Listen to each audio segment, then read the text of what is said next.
जिसमें आर्टिकल 39 को हमने फंडामेंटल राइट पर प्रेसिडेंस दिया है, वरीयता हमने दी। अर्थात आर्टिकल 31C इस बात का एग्जाम्पल है कि some DPSP is more important than fundamental right. कुछ मौलिक अधिकार, कुछ नीति निर्देशक तत्व मौलिक अधिकार की तुलना में अधिक महत्वपूर्ण है, मौलिक अधिकार से भी अधिक महत्व है उनका। 25th अमेंडमेंट, 25वां संविधान संशोधन,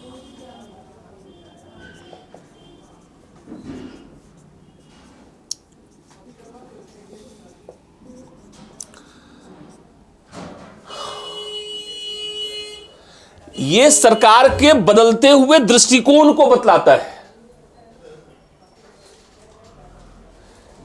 जहां पर यह कहा गया कि आर्टिकल 39B और C को इनेक्ट करने के लिए अगर सरकार कोई प्रावधान लाती है तो आर्टिकल 14 और 19 के वायलेशन के आधार पर इसे किसी भी कोर्ट में प्रश्न चिन्हित नहीं किया जाएगा, इसको क्वेश्चन नहीं किया जा सकता है। आगे 42वां और 43वां संविधान संशोधन हुआ और इसको आगे बढ़ाया गया और यह कहा गया 42nd एंड 43rd अमेंडमेंट में यह कहा गया कि सभी डीपीएसपी को सभी फंडामेंटल राइट्स पर प्रेसिडेंस है। सभी निदेशक तत्वों को मौलिक अधिकारों पर वरीयता प्रदान की जाती है।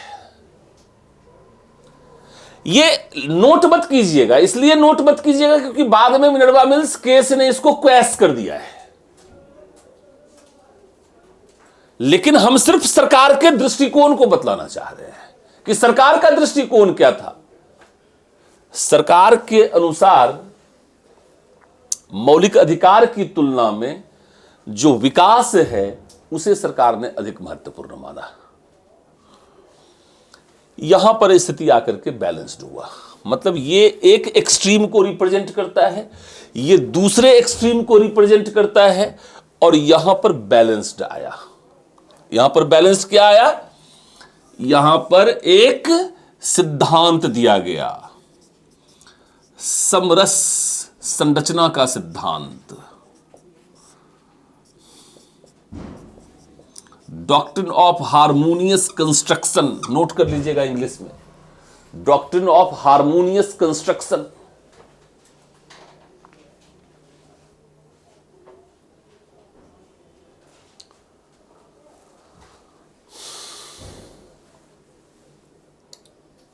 हार्मोनियस कंस्ट्रक्शन से समझ में आ गया होगा कि fundamental right and DPSP both is complementary in nature.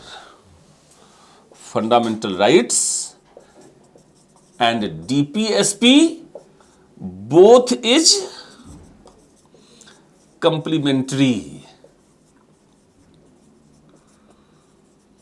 In nature.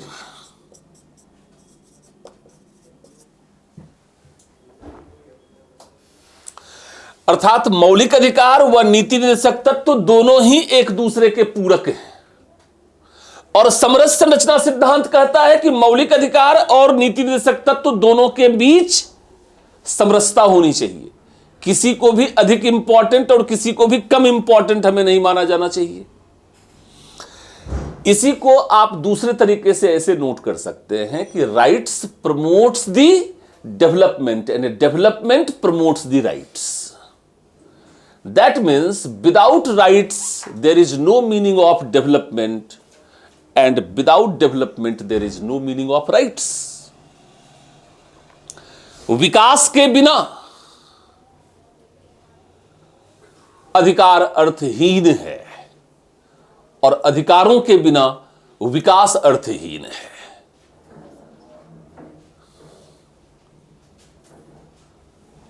अर्थात दोनों ही हमारे लिए महत्वपूर्ण है, अधिकार भी और विकास भी। दोनों में से किसी के भी महत्व को आप कमतर आंक नहीं सकते हैं। दोनों ही इक्वली इंपॉर्टेंट है। क्लियर है मेरी बात? तो आज यहीं पर हम समाप्त करते हैं। अगले क्लास में हम डिटेल में डीपीएसपी के विषय में आपको बतलाएंगे। ठीक है? Thank you very much.